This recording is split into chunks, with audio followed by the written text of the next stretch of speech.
Vote আবার হোক। আমরা 3000 টাকা আমাদের দরকার নাই, 1500 টাকাই ভালো, 1500 টাকাই ভালো ছিল। এখন আমরা কোথায় যাব?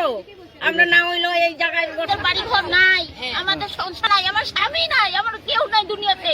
আমরা কই যাব? আমরা যাবোটা কোথায়? আশা করে তো দিছি যে সরকার বলছে গরিবদেরকে দেখবে, গরিবদেরকে তো রাস্তায় দাঁড় করাই দিচ্ছে। এখন আমরা কই যাব?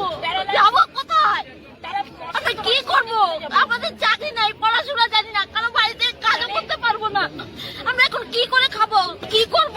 চোখে জল তো আইনে দিল, পদ্ম ফুল দেখাই দিয়ে আমাদের চোখে জল আইনে দিল না। এইরকম তো শুনি নাই। তাইলে ভোট আবার হোক, ভোট আবার হোক।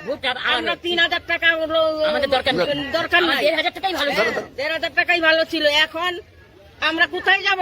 কোথায় যাবো? আমরা তো অনেক আশা করে অনেক ইয়ে করে যে আশা ভালোই ছিলাম, আমরা কেন এর মধ্যে পড়ে গেলাম?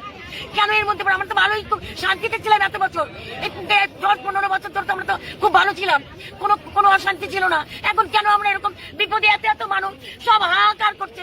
কিসের জন্য? কেন আমরা এত হাহাকার করবো? সরকারের যে আমাদেরকে বাঁচাবে কোথায়? আমরা এখন হাহাকার করে কেন্দ্রে বসি। তাইলে এইরকম নতুন সরকার আইসা সবাই বলে যে পাল্টাও পাল্টাও, পাল্টাইয়া দেখো। পাল্টানো হয়েছে, পাল্টানোর পরে এখন এই 2 দিন না যাইতেই এইরকম। ভিডিওটিকে সর্বোচ্চ শেয়ার করে অন্যদেরকে দেখার সুযোগ করে দেবেন ভাই।